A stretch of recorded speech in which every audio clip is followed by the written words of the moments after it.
Walking Dead fall finale is over, but we're just getting started here on The Walking Dead Live on post-show recaps. And now here are the two guys who are very upset about the loss of the cookie. I'm Rob Cesternino. Here's Josh Wigler. Josh, what happened to the cookie? Mom? Cookie's gone. Mom? Yeah. My mom's name is Cookie. Oh. From Empire. That's so sad, the cookie. R.I.P. Carol's cookie. Carol's First casualty of the night. Boy, that Carol cookie conversation, we all laughed it off last season, but such ramifications tonight. Yeah, I mean, we loved that cookie. We really did. That cookie provided us with a lot of conversation last season. We've been talking about it here and there, but I think we've been taking it for granted in this first half of season. I didn't expect it would go so fast. Which does lead me to wonder, Rob, how do we know that that was Carol's cookie? Because, yes, we saw the ants swarming the cookie and feasting on the cookie, but is it possible that that was just another cookie on top of Carol's cookie? Oh, it could have been another cookie. Yeah. And that Carol's cookie was safely in the trash bin. Well, half of Walking Dead Season 6 is over at this point, and we certainly have some things to discuss and some things to try to figure out where they're going in Walking Dead Season 6.5. And, of course, we saw Deanna left for dead. We're not quite certain at this hour if Deanna is officially dead, Josh. I feel pretty good about it, though. Is this what we don't assume around here? Oh no! So this is the fallout of the whole Glen thing. You're doubting somebody who got bit, is out of bullets, and is being charged at by a house full of walkers. You are doubting her demise. Hey, look. I saw Glen's innards ripped out in front of me. No, you didn't. You just saw a bad camera angle of Nicholas's guts getting ripped out. That could have been a bad camera angle on Deanna. We won't know. We won't know. That was a great camera angle. Her just being like, "Nah!" at the end was just like the greatest thing. Yeah, not great strategy, I think. Not a great exit strategy for Deanna. But we have a lot to talk through here tonight, so we're going to have a lot of fun. We've got the chat room open here on postshowrecaps.com. We're going to take your questions from Twitter, hashtag PSRecaps, and then also on our YouTube channel at postshowrecaps.com/YouTube. This is the first of 2 Walking Dead podcasts we'll do this week. We'll also take your feedback later on in the week. Get your voicemails in. Go to postshowrecaps.com/voicemail. All right, Josh, so half the season is in the books here. What was your overall take on the mid-season fall finale? I mean, it was an intense hour of television. There were a lot of times where, you had butterflies in your stomach, or at least I had butterflies in my stomach. My heart was beating in a lot of moments. I didn't know that certain characters were going to make it out or not. I didn't know what was going to happen in Ron versus Carl, Dawn of Justice. I had no idea how that was going to shake out. So there are definitely some moments of tension. Do I love that it's left on a cliffhanger? Not really. It feels like the first half of a 2-part episode, and that can be fine, but I don't love that part 2 is so far away. So I wish that they had ended it a little bit more conclusively. You get the sense that nothing good is happening right now. Obviously, Alexandria is overrun. Rick and friends have, they're doing a last-ditch effort to get out of there alive, and poor little Craven Sam is crying for Mom. And that's not exactly how walkers behave, so the fact that that's how he's behaving in the midst of what's supposed to be a covert op is probably not great for Rick's group. So you get the sense that something bad is going to happen soon, but soon is relative, because soon is 2 months from now. Well, so do you think that Sam is going to end up being walker bait at this point? Do you think that he's going to get attacked and eaten? Well, whether it's Sam or it's somebody else who's traveling with that group, the fact that he is sounding the alarm for Mom, Mom, Mom, if he can't get a satisfying answer or if he can't stop calling for Mom before the walkers start noticing, that's going to bring trouble. So whether that's trouble directly to Sam, I hope not. I like Sam. Sam's a good little kid. I'd love to see Sam make it out of there alive. But it could be bad for Jesse. It could be bad for Ron. It could be bad for Gabriel. It's probably going to be fine for Rick or Carl or Michonne because they're main characters and they don't kill the main characters. But it feels like it's going to be bad news. Do you have a different read? Do you think that these guys are all going to be fine? The Guts plan's going to work? Yeah, I feel like they're going to be fine because, Josh, doesn't it feel like if you were going to kill off somebody like Sam or somebody in this group, wouldn't you do it at the end of this episode? I mean, doesn't that seem like a weird spot to do it, to kill that person in the first 10 minutes of the return of The Walking Dead? I think it feels weird to hold that back from the finale because I think that the finale lacked a real gut punch. I think that the finale lacked and even not even necessarily a gut punch, but I think it lacked a big that moment, like a big water cooler moment in the finale. I don't think that this had that. Whether you want to call that Herschel getting his head lopped off, or Beth getting shot in the head, or Sophia coming out of the barn, or Daryl and Merle being tied up in Woodbury. These mid-season finales always have some big thing that happens that really hooks you in. And the big thing that happened this week, what do you want to call it? The wolf getting away, the fact that that we're covered in guts and we're walking on the street now, that Deanna made a funny face at the camera. I don't think that there was really a big thing. We could talk about the secret scene. That was kind of a big deal, but really only a big deal for a certain portion of the audience. So I think that it was missing that thing. Now, that type of moment being in the first 10 minutes of the mid-season return, I don't necessarily feel like that feels weird at all. I think that that's great. I think that that's an adrenaline booster. I think to come in with a really hot, strong, powerful 10 minutes is badass, and that's something that we want. We want the Walking Dead to pick up that pace again. So I've got no problem with there being a very, very, very eventful 10 minutes for the mid-season premiere. Eventful, yes, but I don't think that Sam is dying.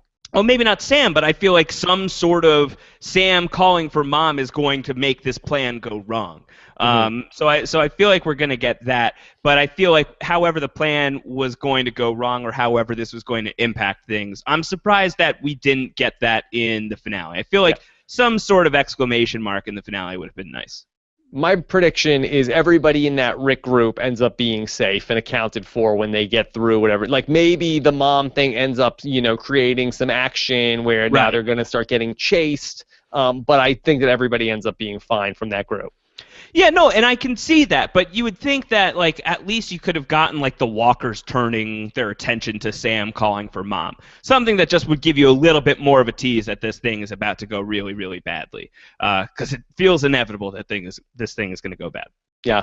On the bright side of things, I really felt like the Morgan and Carol confrontation was very compelling. I was very into that. I mean, the timing is certainly off. I know we definitely are getting questions from people about, did Carol have to really get into this now? I mean, it seems like that there are more pressing matters than we have to kill the wolf, the guy that's tied up. We need to murder this person as opposed to dealing with, the oncoming attack of thousands of walkers on our position. But Carol did have to press the issue, and I think that Carol versus Morgan confrontation was really epic television. Yeah, I think regarding the timing, to quote another wise man who may or may not be a scientist like Eugene, hunge. I 100% agree with the fact that the timing was questionable. I think that Carol did not need to push the button on this one right when she did. That felt a little weird. It seems like there's more pressing issues, especially because you got to imagine that Carol, if not single-handedly, could have solved this whole Alexandria crisis and gotten our people out of there alive. She'd get pretty close. She's really good in these types of situations, as we saw in JSS, as we saw when she raided Terminus. So I would have liked her focus to be directed in probably a more productive place. But the fact that this scene happened, that there was this conversation between Morgan and Carol, taking the timing out of it aside, it was really tense. And I didn't know how it was going to go. And I believe Carol when she says, Morgan, I'll kill you. I don't want to. I don't trust you very much. I don't know that you've got my back. In fact, I'm pretty certain that you don't when push comes to shove. But you seem like a nice enough dude. I'd really hate to have to kill you. And Morgan basically, giving her the Wesley, I'd hate to die. I think that was all really good. That was very compelling, and I didn't know where it was going to go. I had no idea how that was going to resolve. No, he was great, too. He's like, well, you can't. I won't let you. You can't kill me. Right. And she's like, please, I will. I'll do it. You'll see. I really did enjoy that whole back and forth between them. And then really for Morgan to really just like not back down when the guy's like, yeah, no, I'll kill you. I'm gonna kill everybody here. Right, yeah. Yeah, he doubled down. He doubled down on the Eastman philosophy. He went full Aikido on Carol, and I liked that. I liked that Morgan stuck to his guns, because if he doesn't do that, he does go full clear, and full clear means everyone in the room dies. So I'd rather it be this way. Now, Josh, did Morgan, the way that he stood up for the wolf, did you feel like that changed anything in that guy? Because ultimately, he doesn't end up killing anybody. Sure, he takes Denise as a hostage, and he sort of like escorts himself out, but you would imagine that if he got loose, that everybody would be dead, and he would kill all of them. I almost feel like Denise got to him more than Morgan did in all of this time, with Morgan's serious heart-to-heart with the guy. I feel like none of that really registered, but Denise basically just being like, dude, you're full of ass. Like, this is crap. You don't need to kill me. We're all going to die anyway. Just don't do it, dude. The wolf was I feel like the wolf kind of responded to that and was like, he's got a point.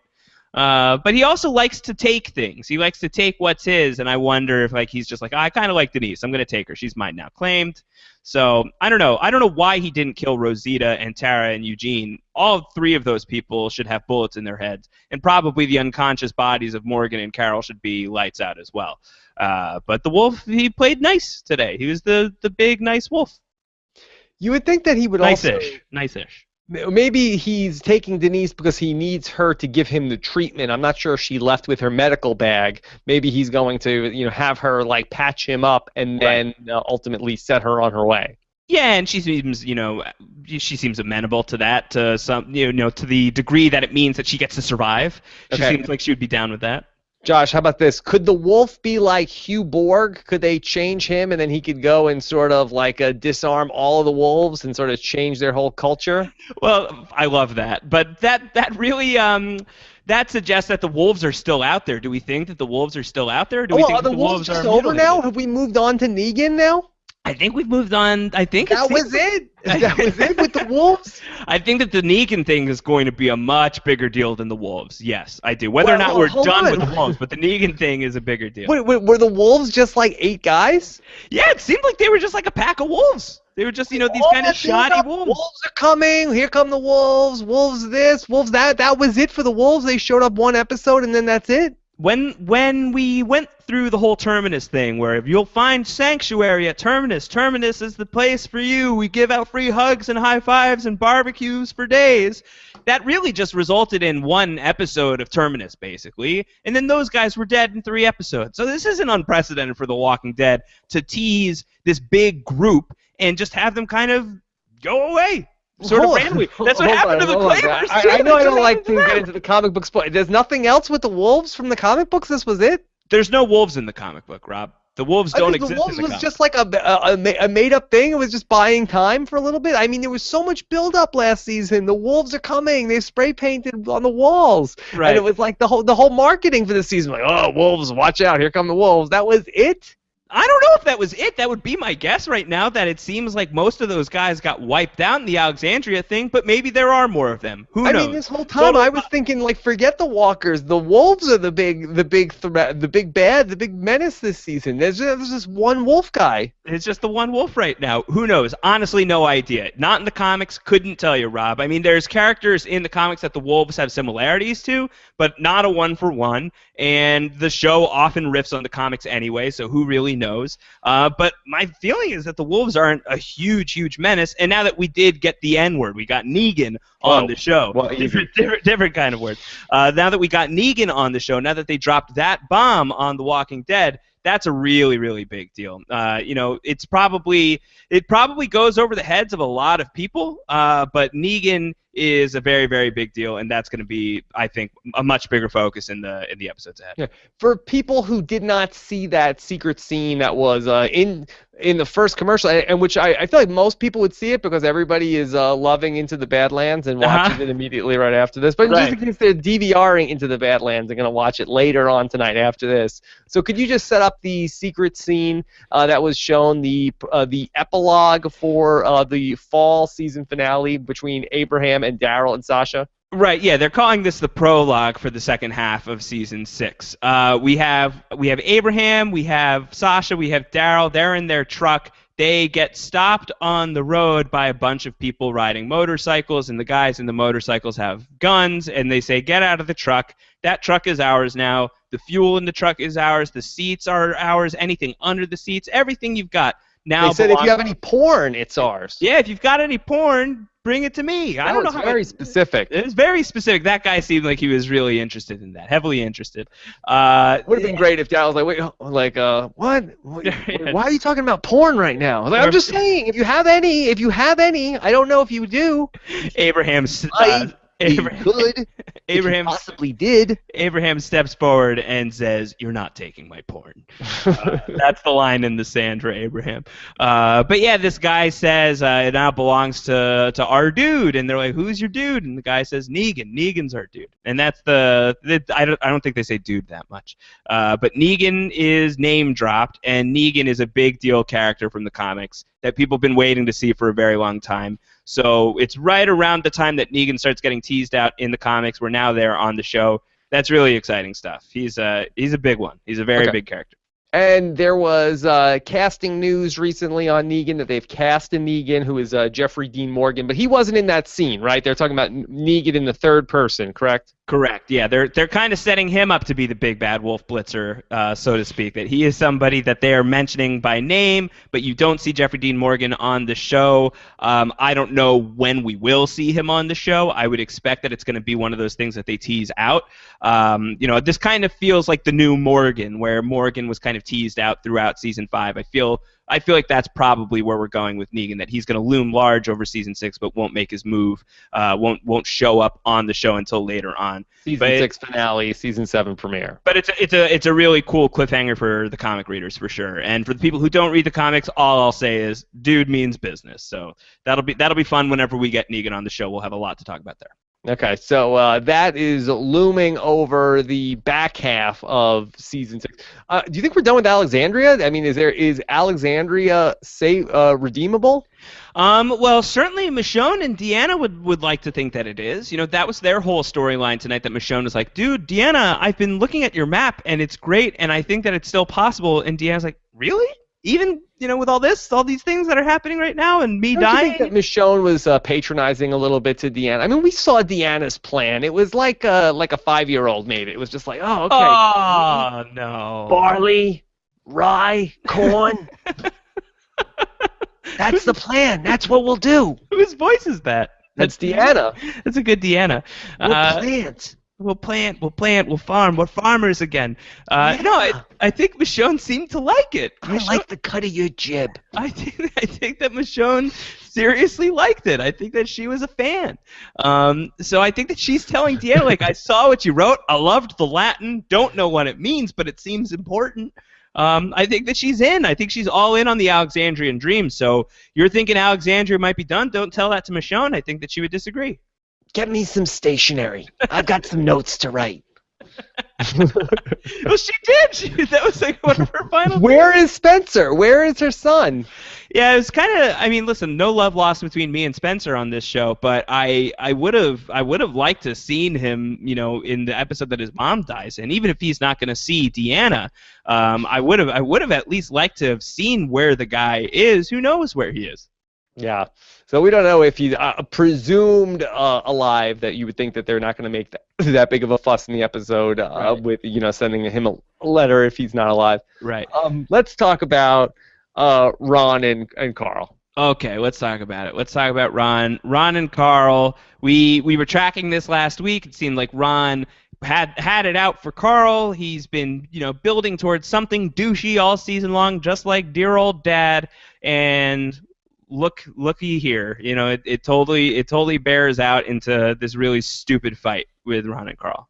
Ron, I think, was on Ollie watch earlier this season in terms of comparing him to the legendary Ollie. I think Ron has now surpassed Ollie in my book. Wow, really? Ron is the worst. He is the absolute worst over that he's trying to kill Carl. Over what? Over what? Over Enid? Because guess what? Enid sucks too. Oh. You're better off without Enid. And we'll get to Enid. No, but Ron is the worst, and then it's his fault this whole thing happens. It's not the whole thing. I mean, he didn't push the tower over, but it is his fault that the house is overrun. Sam should be really pissed off at his brother. His older brother really screwed him up. And just like the whole thing with everything going on with Carol and Morgan, it's like, really, Carol, you had to get into this right now. Right. And even and again, at least Carol's dealing with something important. Ron, like right now, you have to kill Carl over this love triangle with Enid. Yeah. This teenage angst romance. So no, you go. I want you to keep complaining. This is fun. No, I hate Ron so much. and then Carl, like, all I wanted him to do was tell Rick so that Rick could have squashed his little head like one of those ants. And then Carl has to be like, "Hey man, we're still bros. Just give me the gun and I won't say anything to my dad right now." That's really come cool, on, Carl. Good Carl. Carl forgave Bro him. code. Sweet, the bro code. Listen, in Carl's defense, Carl gave us like the greatest Carl Grimes moment we've ever had on this show. Fair enough. When Carl says, "Look, here's the thing you need to understand about your dad. He was kind of an asshole," and we just cut to commercial. Great moment. It was a great moment. So I'm not mad at Carl, but the Ron stuff is brutal. Brutal. Yeah. No, not great. Would have been nice to lose him tonight. He's going around, he's saying, "My mom's dead, my brother's dead, I'm dead, and you're totally dead." So, he's already saying that he's dead. It would be great if we could just go all the way on that. So then they have to break down the door to the garage to get them out of there because he has to lock it so he could kill Carl. Uh-huh. If he's gonna shoot Carl, I don't know why he had to lock the door. I don't know if he's just gonna hide in there or whatever. So then they have to break the door down to get everybody out. And they're like pushing like a sofa in front of the door. And then, as much as I like Deanna, she seems like a nice lady. Like, Rick goes up there and is, like, hearing out, like, her whole story about everything. Like, Rick, I'm surprised that he didn't have to say that, like, "Look, Deanna, I got to push the couch in front of the door right now. I can't listen to this all day. I got to get back down there. They need me." What did you think about that couch? MVP of the night, I think. Yeah, the couch was huge. It's a good thing to have a real nice, formidable couch in the zombie apocalypse. I didn't realize how customizable that thing would be. Yeah, it was a major thing with the couch. They were able to push it everywhere. But ultimately, the walkers end up getting through. But I hate the self-inflicted wounds. Like, it's like we're dealing with a dire situation here. Everybody, like, let's put the personal stuff let's just back pocket that. Let's put the Enid love triangle on the back burner for a minute, Ron, if we could. If we could do that, please, that'd be great. Yeah. Yeah, well, we didn't, and we got this instead. We got a great line out of it from Carl. We got every walker in Alexandria headed towards Jesse's house, and we got the return of the guts tactic. And it really, this was great. Dalton Ross tweeted this out, and I loved this. He was like, "I don't know why they just don't do the guts thing in every single episode of the show, but whatever." It's a great point, and I feel like I know it's canon from the comics and everything like that, but it does feel like a little bit of a cheat. But you're absolutely right. Once they have like the sheets with Walker guts, why isn't that just like the uniform of The Walking Dead? If you're going out on a run, put the sheet with first off, it's good camo. Put on the Walker poncho before you go out on a run. Yeah, that'd be great. I mean, the smell, there is that. But I can't imagine that these guys smell fantastic to begin with. Yeah. They smell like a destroyed prison. They smell like the road. They smell like the meat factory at Terminus. They smell like barbecued dog. They never smell good. Just put the guts on. Yeah. And it doesn't even seem like you have to put on too many guts. Like your whole head face area. Yeah, that's fine. You don't even need to put any like eye black on like a football game of like a little bit like underneath. Or like a W on your head. I don't know what that is. But I think that outside of Ethan Embry in the premiere who got his face eaten off, it seems like the walkers hanging around near Alexandria don't really care for the head meat. Because they left Glen alone. They left his head completely alone. They noshed on Nick's head a little bit, but not much. And everyone who was in the guts, they completely covered their heads, and no one seemed to mind. They just don't pay attention to it. Yeah, these walkers. I mean, other than Diana, presumably, Did we lose one person tonight? We can we not be presumably about Deanna? I don't want to be No, in. no. The die passed on this. Oh God, this is If the Deanna is worst. on Talking Dead tonight, I'll give it to Yeah, I don't know who the surprise guest is. I liked your prediction that it might be the cookie. you. What was the point of the cookie in the if you were gonna open the show on the cookie and Sam, like I feel like you needed to pay that off more than ultimately just the end of Mom. Mom, yeah, I don't know. I mean, I took it to mean that, like, I don't know, all these sweet days of Alexandria are about to get eaten alive by walkers, and it seems like the sweet cookie that is Sam is being marched into an army of hungry monsters. But he's not eaten yet. He's okay right now, but he seems like I don't know, he seems concerned. So I don't know. I don't have much other than that. Do you have any good read on that? Any good read on that metaphor there, Rob? Well, to me, I felt like the ants to the cookie were maybe a little bit of a metaphor of the walkers headed towards like Alexandria, of like the horde of ants just like feasting and like gorging themselves. But it really almost like was like a menacing thing, like, oh, he's letting the ants in, like with that cookie that's on the table, and it was so much ominous shots of poor Sam tonight. You really felt like that there was going to be something more dramatic happening with him, and maybe it's going to happen in February, but it just seems misplaced to me to do that stuff here in the first hour of this if it's going to be paid off in February. Like, we're not going to remember that stuff down the road. Yeah, I completely agree. I totally agree with that, and I think that by and large this was a compelling episode where a lot of things happened and it was very intense. There were lots of really great scenes where you just didn't know how it was going to resolve.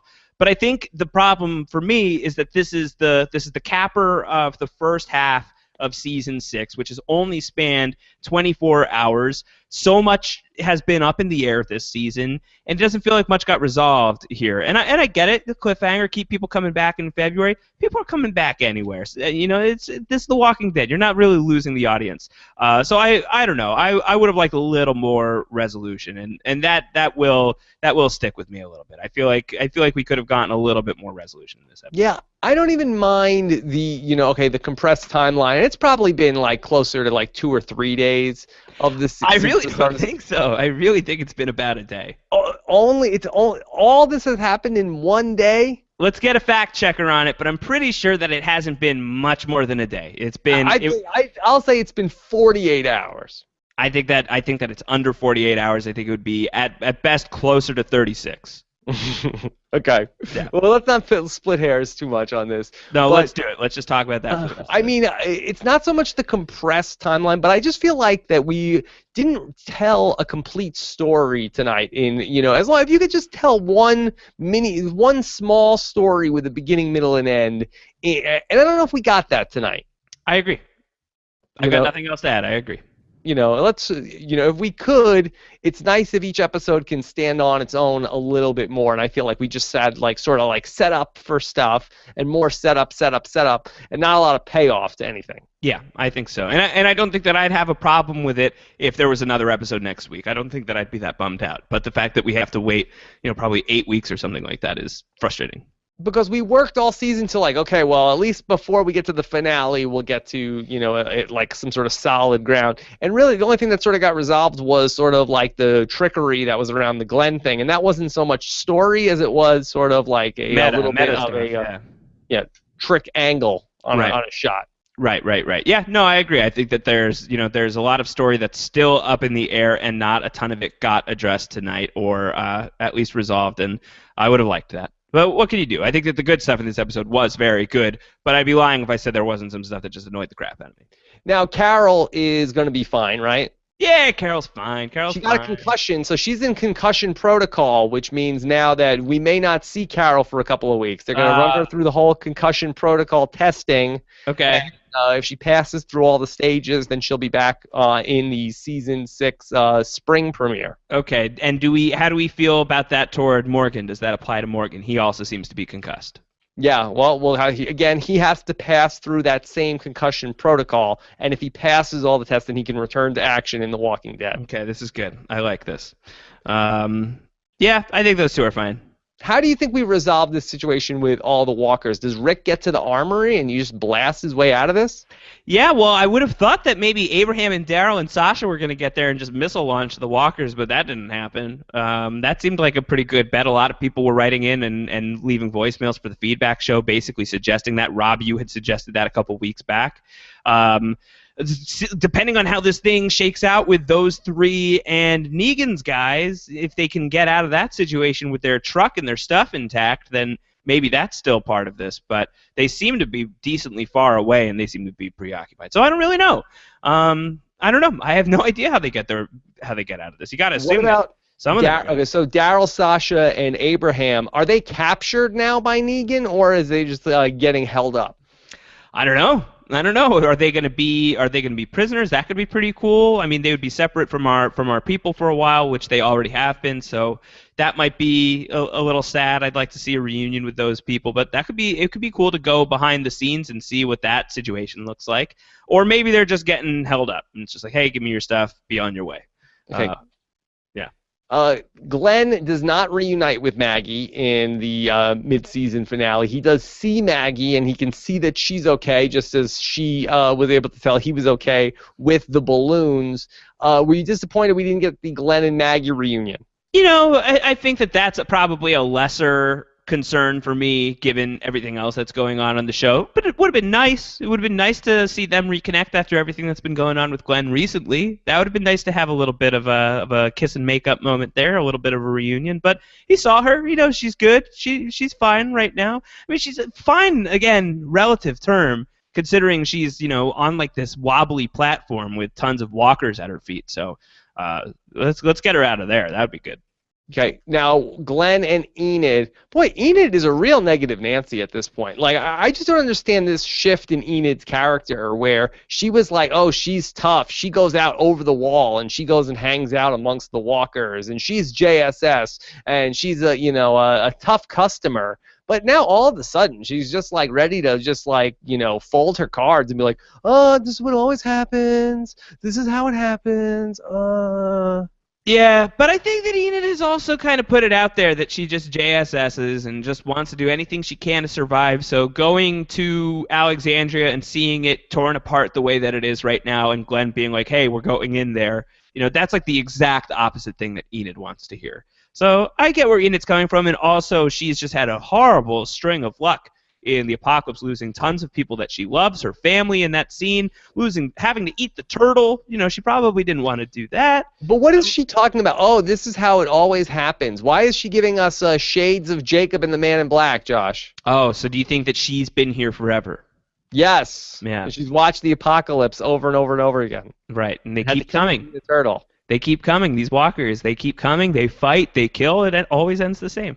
But what has she seen before? I mean, we saw her backstory. It was not any sort of like she was not in any town that was overrun over and over and over again. Well, we don't know that for sure. We know her backstory at a certain starting point. We know her backstory when her family got killed in the car. Who knows where she was before that? All of these people have escaped some sort of population, to be where they are now in the apocalypse. So who knows what she's seen?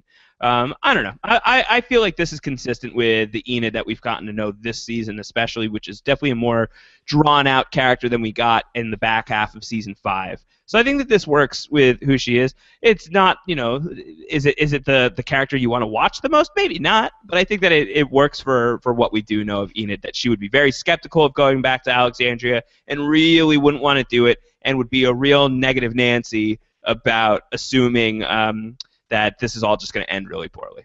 Let me ask you one more thing before we get to some of the questions. Father Gabriel was around tonight, and really nothing douchey from Father Gabriel. No, he's champing Very up. un-Father Gabriel-like. Yeah, he says to Rick, like, dude, I've got you. I will stick to the plan. Ha ha ha. I am here. I will not run away. I will not break away. I will be a man. And Rick says, yeah, I know you will be.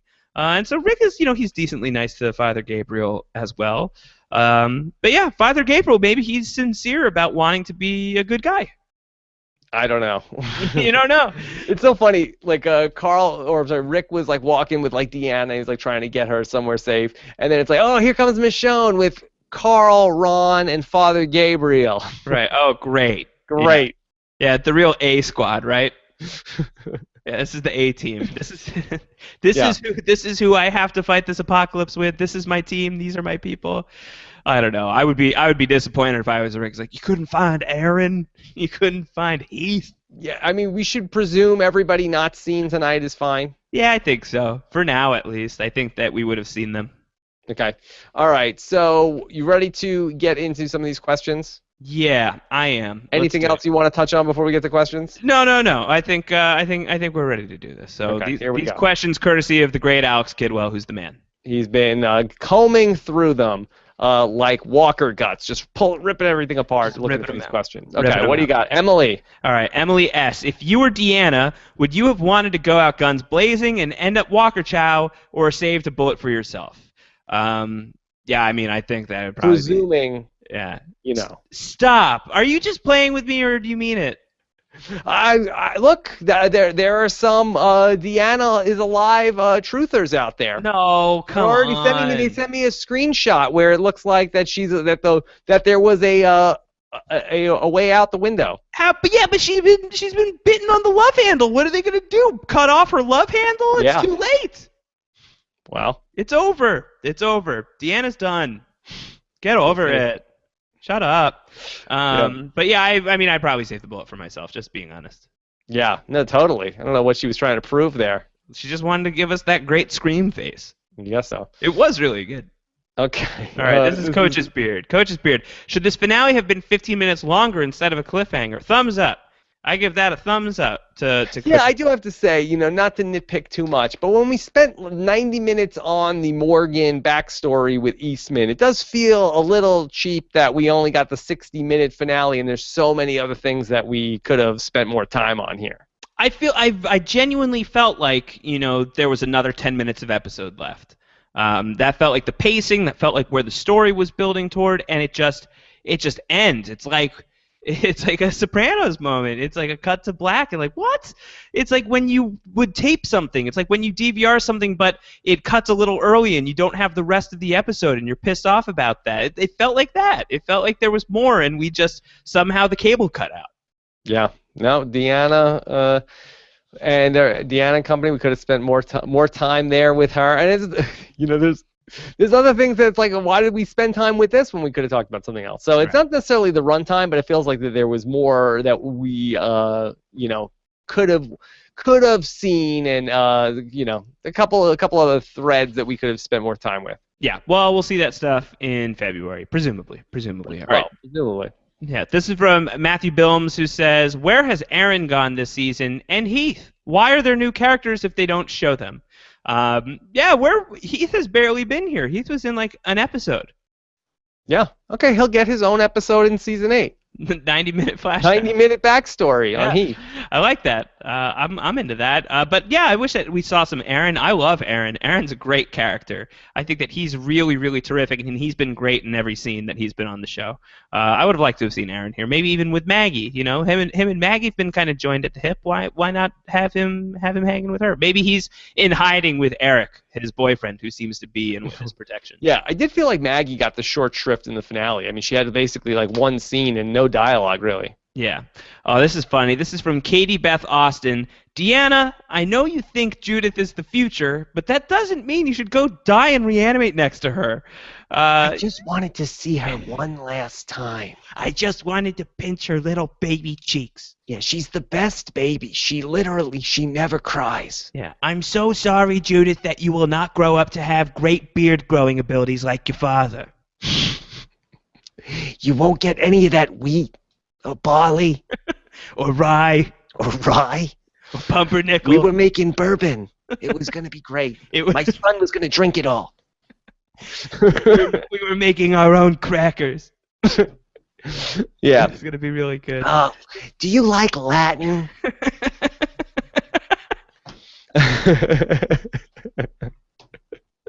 This is evolution of strategy now. Oh God, this is really good.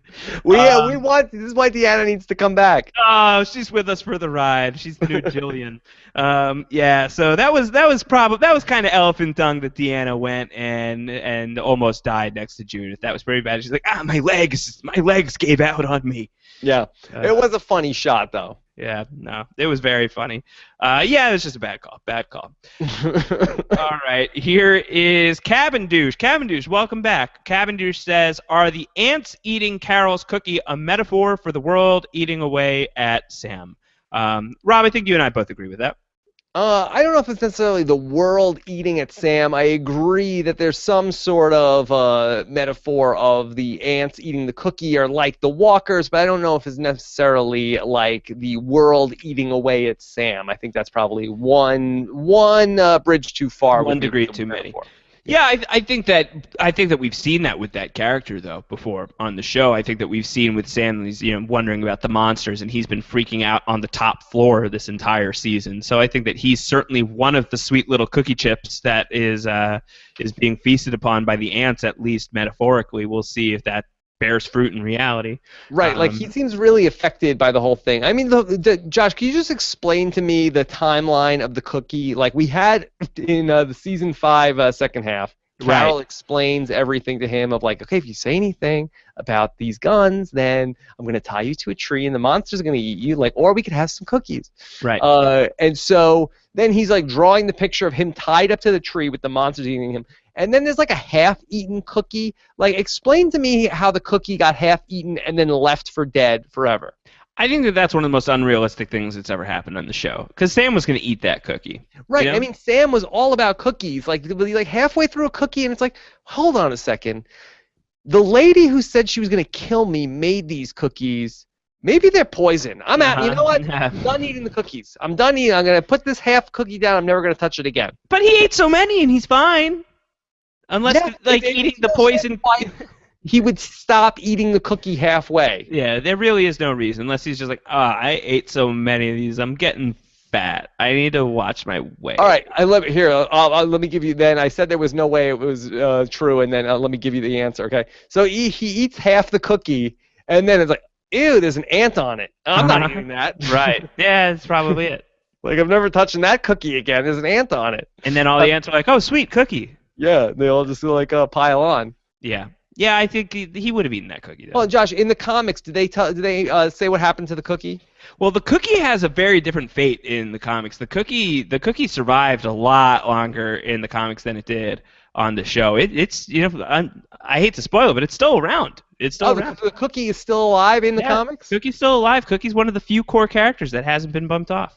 Okay. Yeah. All right.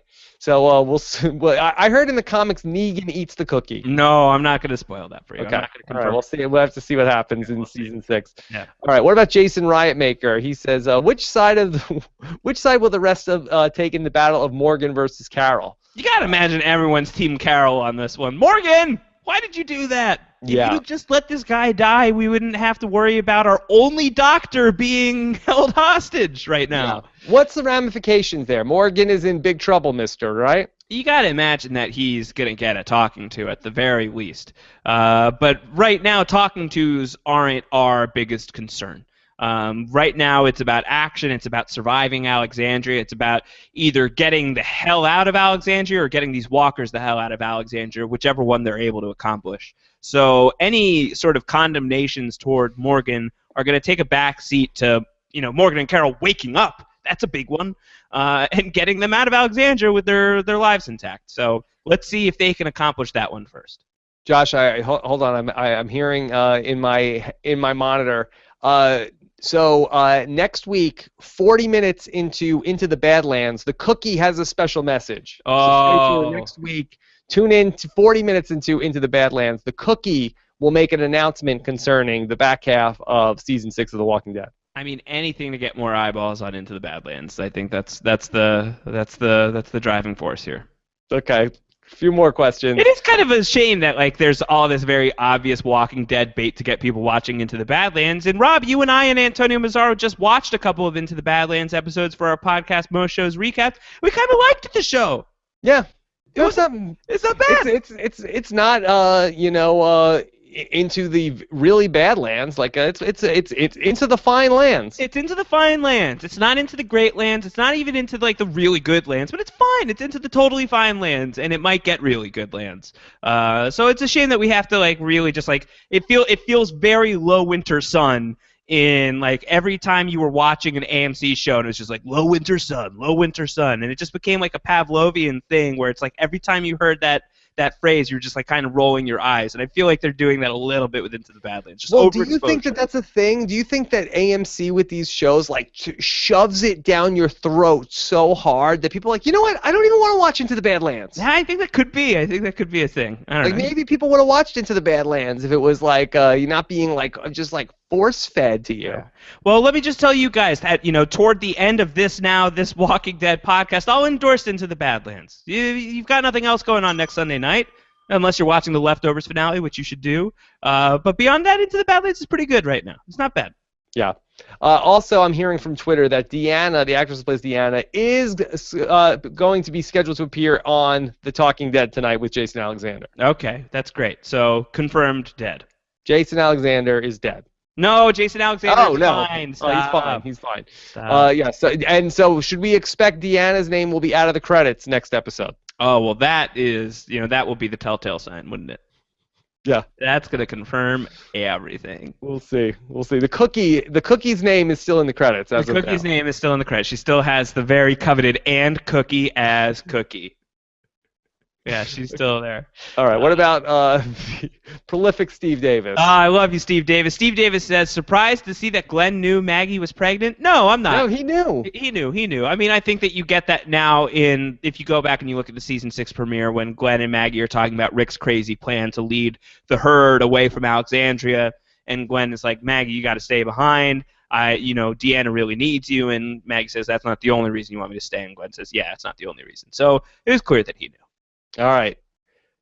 Glen and Maggie's kid is, if it's a girl, is it named Deanna?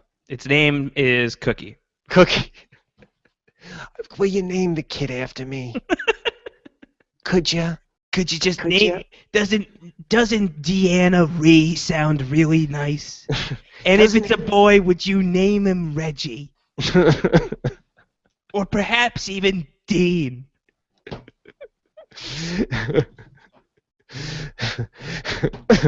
Yeah, that's the dream come true. To have a kid, have him grow up, steal all your crackers. That's what they'll call him too. They'll call him Dean the Dream. They'll call him Dean the Dream Ree. And he's gonna kill it with the ladies. They're gonna love him. They're gonna love him. Yep. He's gonna have your cheeks, Maggie.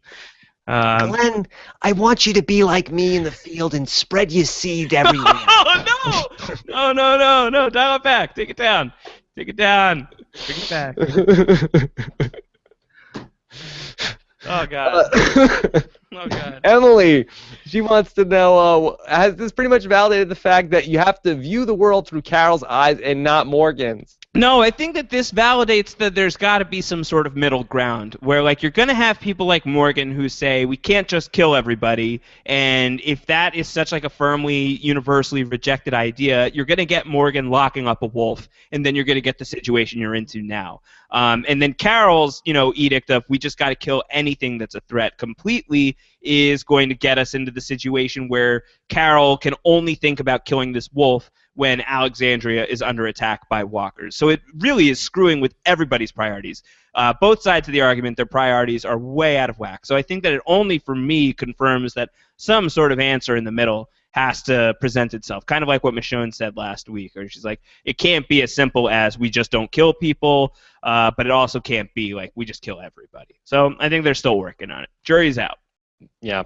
I think that this was a little bit of an indictment on the Carol thing. Yeah, a little bit. Not great. Not great. Brad Ass TV says, so was that supposed to be the end of the Fear the Walking Dead airplane episodes, or can we expect some more of these gems? Dalton Ross had a good tweet tonight, and he tweeted, "Can we send Ron on the Fear the Walking Dead flight?" Yeah, I saw that. That was good. Dalton's Walking Dead tweets are really priceless. Yeah, it's really good. Yeah, I don't know. I don't know how the Fear the Walking Dead thing is going to resolve, but believe me, I'm on the edge of my seat. Yeah, no, I like that they have what do you call that thing with the paddles? What is that called? I don't know, like the defibrillator. the defibrillators. The Yes. defibrillator. Yeah. I like that, like where it's like you get that thing going, and it like makes you into a walker quicker. They should give Morgan that job so he can be clear. Clear. Yeah, that's good. I like that. I see what you did there. It's a long Yeah, I way like for that. a clear joke, but it's good. Yeah, that's a long way to go. Yeah. Let's go to Anessa. Anessa's watching the show live. She says, "All right, ding, marry, kill, Ron, Spencer, or Morgan." Oh man, this is pretty easy. I feel like. Yeah. What do you do? I think you're marrying Morgan. Right. You know, he's a pacifist. He seems to be better now. He's a reformed bad boy. He's not going to kill you. Yeah. Spencer is hot, so you ding him. He's gonna eat all your cookie. He's gonna eat your crackers in the middle of the night. That's not great. You were planning on eating that tomorrow, but he'll be a nice one night stand, and then you got to kill Ron. That's easy. I think I would marry. What'd you say? You marry Morgan? Yeah, I'd marry Morgan. No, I marry Spencer. Really? Morgan. I mean, I'm not going to quibble with that too much. You're probably going to ding who you marry as well, so you're still getting it. I always play it that it's a sexless marriage. It's a sexless marriage? Yeah. Rob, you haven't lived. Well, then I mean, it makes the game a lot harder. Very easy if you get to also ding who you marry. It does make the game harder for sure. Yeah. Okay. This is from Steve Davis. Do you think they put tape over Judith's mouth under the guts poncho? Yeah. Do you like guts poncho or flesh poncho? Flesh poncho. I'm good with either one. I like guts because it's a tribute to the name of the episode where the guts poncho originated. Okay. So, look, I have I have two small kids. Like, I think that out of all the things on The Walking Dead, and I've said this before, the most unrealistic thing ever is how well-behaved Judith is. Yeah, she really Judith is. requires almost no supervision. Great baby. Great baby. Really good baby. Yeah. So, how much 4 a.m. TV are you watching with Judith? Probably not a lot because she's sleeping through the night. Yeah, Judith sleeps through the night. She's not crying. She's not screaming. And this is like having a real baby. Like needs to be fed at like regular intervals. It's like if they remember to do anything with Judith. Yeah, it's true. Yeah. So she probably doesn't need the tape, Steve. She's probably good. She's good. She's the best baby. She's the best. All right, let's do one more question. All right. This is from Cavendish. Was that the winner of best way to go out in The Walking Dead? Hashtag Deanna. What do you think? Was the way that Deanna went, is that the best way to die in The Walking Dead? No. Screaming at zombies. No. What's the best? What's the best way to go? Boy, I feel like if we had to go through all of The Walking Dead deaths, I feel like that there's probably a better way to go, right? A better way to go? I mean, like the CDC thing probably seemed, other than go out in like a blaze of glory. Yeah, other than the fact that like it was drawn out for a while and you knew for several minutes like I'm gonna blow up. That's gonna suck. It was probably happened really fast once the thing turned. Yeah. Yeah, I think so. I think that's probably the best if you had to pick. Probably. Here's the one bright side with this. So Deanna does not shoot herself in the head. So is the possibility of Walker Diana out there? Yes. Yeah. It is. It is. I think that is in the mix. I think that we could see Deanna still on the show or pieces of Deanna to conclude her story. And I think that we could see that in Walker form. I think that that's still possible. Should they let Walker Deanna just mill about Alexandria if they get everything all situated nice? So instead of roaming around being like brains, she'd be like grains, grains. This is what I always wanted. The dream is realized. The dream is real. Deanna the dream. Yeah, I could see that. Yeah. All right. Great stuff. Josh, what's the hashtag? Oh, man. I'm trying to think of what's an easy Deanna one because that was really funny. I also like hashtag and cookie as cookie would be good. Okay, let's go with that. And cookie as cookie. Yeah. All right. So we are going to do our feedback show. That's Oh, going to be yeah. coming up this week. So we need your voicemails. Go to postshowrecaps.com/voicemail. You can email us twd@postshowrecaps.com. And so we got, we'll talk through all of this and get your reaction to this mid-season finale. And then we will probably pick things up on The Walking Dead in February. I think they come back the week after the Super Bowl. So about 2 months from now. Or a little bit, no, it's like almost 3 months, right? So what is this? Like 2.5 months. We'll get there. It'll come back sooner than Yeah. you think. Yeah, we'll get there. We'll be right back around the corner. Yeah. But, Josh, we have so much more TV to talk about here on Post Show Recaps. Yeah, tons going on. As we mentioned earlier, our show, Most Shows Recapped, where Rob, Antonio Mazzaro, and we are getting together every Friday live on Blab, talking about random television nonsense, a new show every week. Typically, this week we're going to be talking about South Park, this season of South Park, which has been very funny and is telling kind of this one continuous story. We're going to be talking about that with Mike Bloom on Friday. That's going to be good. What else do you got going on, Rob, right now? Oh, well, I'm trying to catch up on The Leftovers so I can catch up with Josh and Antonio Mazzaro on The Leftovers podcast on Post Show Recaps. Yeah, those have been really great. Antonio and I are watching The Leftovers. We've been podcasting about this really terrific season 2. We just recorded a podcast intended for people who have never seen The Leftovers, are kind of curious about this show, the Damon Lindelof HBO show about a world where 2% of the population just upped and vanished without a trace, and sort of what the ramifications of that are. Antonio and I are both on the record saying that that's the best show that's on TV right now. So if you want to check that out, if you're curious about it, if you have no idea what to expect, you can check out that podcast. Go to postshowrecaps.com/leftovers iTunes, and you can find it up there on that feed. And it's totally spoiler-free, so you'll be great. And then next week is The Leftovers Season 2 finale. So lots for you to binge on if you haven't watched the show. I give it my strongest recommendation. All right, so hang out with us all the way through the Walking Dead offseason. Go to postshowrecaps.com/iTunes. You'll get all of our shows there, everything that we're covering in terms of scripted TV. Postshowrecaps.com/iTunes. We do appreciate it when you leave us feedback and ratings and all that good stuff on the iTunes page. All right.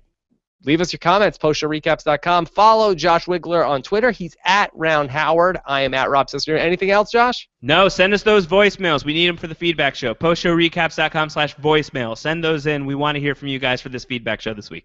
All right, we'll talk to you guys feedback show. Take care, everybody.